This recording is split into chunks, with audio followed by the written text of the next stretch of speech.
All right, just going to make a quick video to hopefully try and explain the third line defense. Let's see how we go. So third line defenses, it's kind of a process. So they'll happen after the second line defenses have already sort of taken place. So looking here at our pathogen that has gained entry to the body, you can see we've got the pathogen and we've got the antigen on the outside of that pathogen. It's identifying marker. So it's recognizable little molecule that sits on the outside of the cell. This is a second line defense. So this would represent a specialized cell called a phagocyte that is capable of ingesting and breaking down this pathogen. There's a few different cells in second line defenses that can do this. So white blood cells, macrophages, neutrophils, but they are specialized cells that can eat pretty much the pathogen and break it down. I've used macrophage as an example. Dendritic cell is another one that can do this job.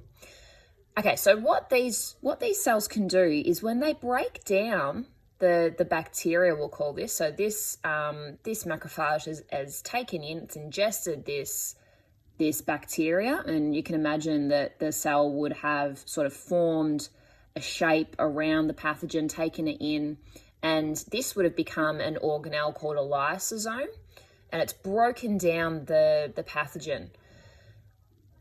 The special job that they do that now links to the third line defense is it takes part of the pathogen that contains the antigen, its identifying molecule, and it can display the antigen on its surface. So we've got a macrophage now that has eaten a pathogen, and it's taken its antigen and it's put it on the outside of its cell surface. This macrophage will now travel to a lymph node or somewhere in the lymphatic system where we have our B and T cells stored. So it travels to a lymph node, and at the lymph node, a T helper cell will help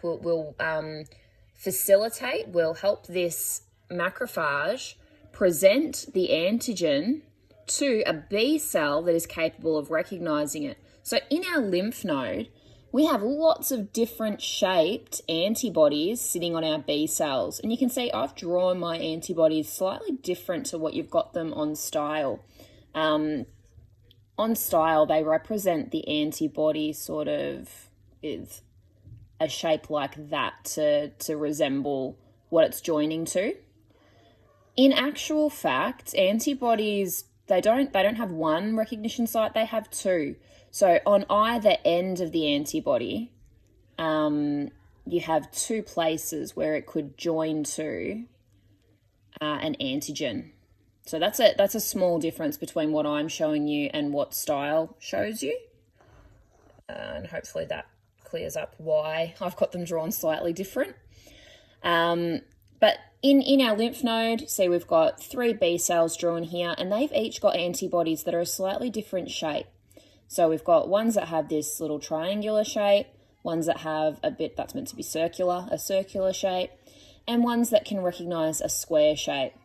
So the job of the T helper cell is to help this macrophage find the B cell that has the antibody that matches this antigen.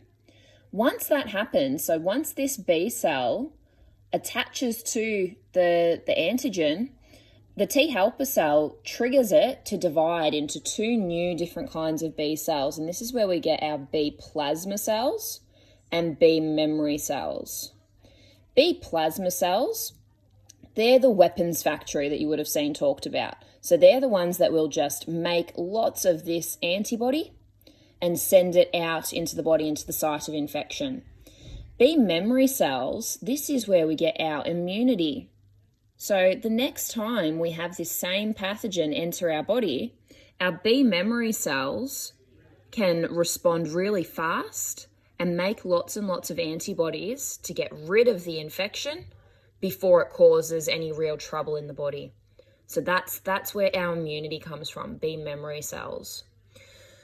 The B plasma cells, so looking back at these antibodies and what they do, making lots of this antibody and releasing it out so it can travel to the site of infection, that's what eventually gets rid of our pathogen. So these antibodies will go back to the infection, and what they do is they attach to the pathogen. So they hang off the side of the pathogen. I'll just draw one on here to show you how that would look. All right. So now our pathogen has an antibody attached to it. The immune system can respond to it a lot faster. Antibodies have a couple of jobs. They are a tag. They're something that attracts our second line defenses, so the bacteria can be gotten rid of a lot faster. And they actually work to neutralize pathogens too. So pathogens can't release their normal toxins. They can't bind to our body surfaces very well. Antibodies do a lot of jobs that help us get rid of an infection really fast. So that's what your third line defense looks like. Hopefully that clears it up a little bit.